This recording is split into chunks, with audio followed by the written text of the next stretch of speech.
Hello mga kailongga, welcome back to my channel. And at this time, itour ko kayo sa aking Fairview home, Quezon City, and soon to be my apartment. Ayan. But at this moment guys, nandito pa lahat ng mga gamit ko, nakabalot. Ayan, gate namin, gate muna papasok. Sa loob, ito yung harap. Ayan, naka-window glass na siya, naka-grill. At yan yung loob. But at this moment, yung lahat ng mga gamit ko, nakabalot lang. Ready naman siya anytime na lumipat kami doon sa bahay sa La Jolla Subdivision, Montalban.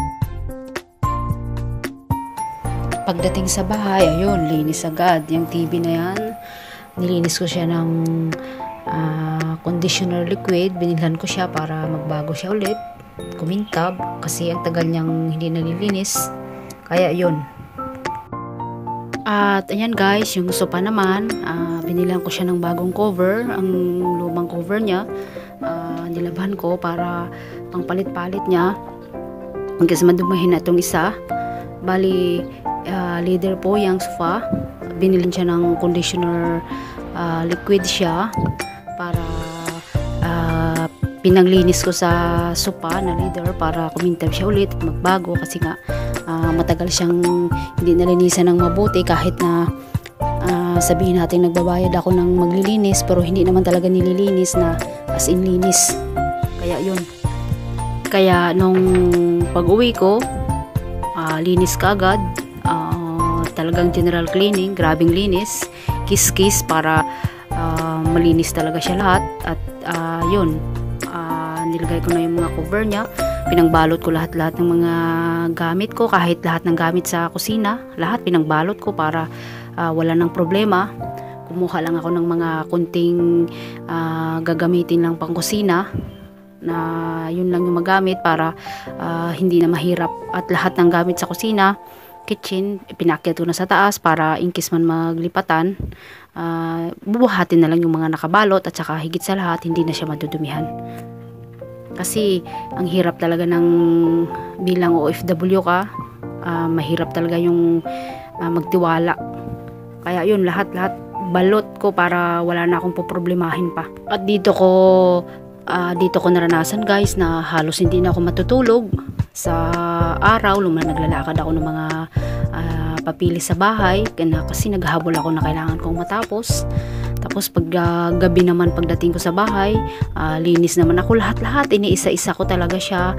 Tinatapon ko yung mga kailangan ng itapon. Grabe yung linis ko. Kiss-kiss talaga, pinapaputi ko kasi nga dahil sa tagal na hindi siya nalinis. Kaya ayun. At dito ko naranasan yung talagang grabing pagod.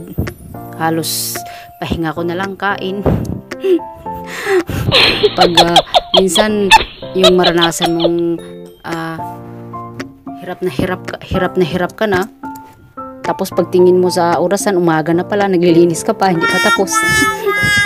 Yung first floor pa lang guys, grabe yung linis ko. Halos ilang magkasunod na gabi na hindi ko tinulugan.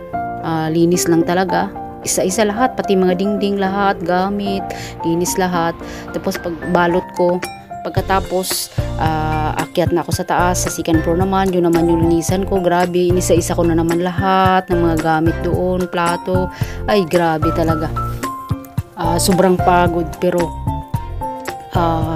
tiniis ko talaga para matapos ko. Kasi sa araw marami akong nilalakad, sa gabi naman puro linis. 17 days lang yung bakasyon ko, kaya yun.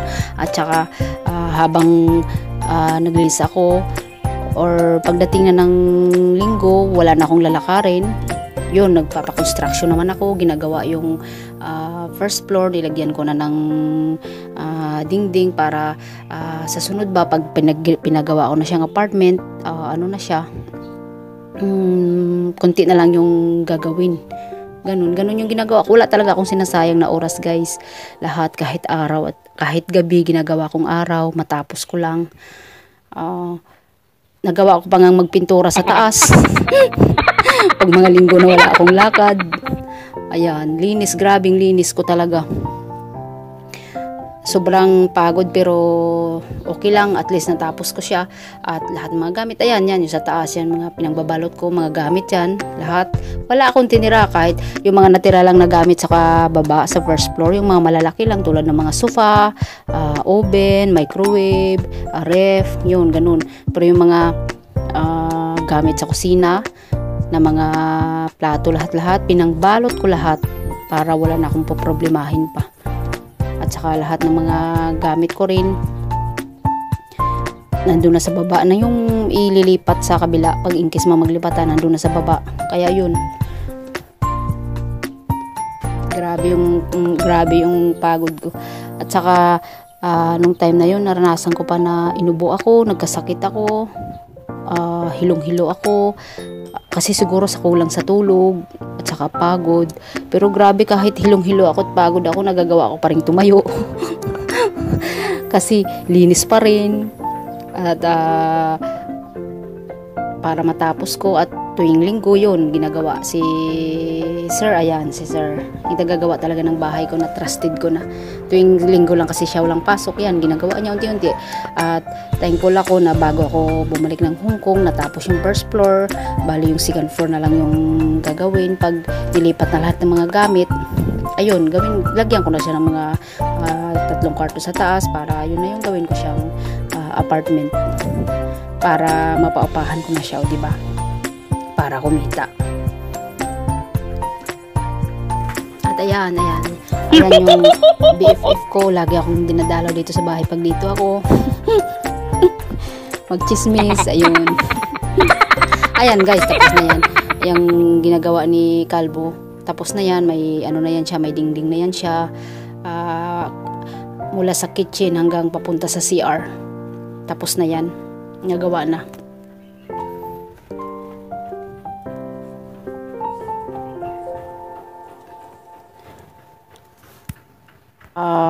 At yun guys, baka next year uwi ako ulit para ayusin ulit yung bahay. Ilipat ko na yung mga gamit sa kabila pag in case na okay nang ilipat.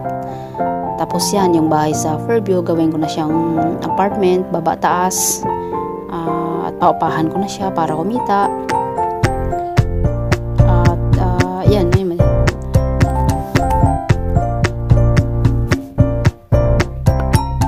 ayan, kahit gabi na yan guys, ayan, naglilinis pa ako niyan.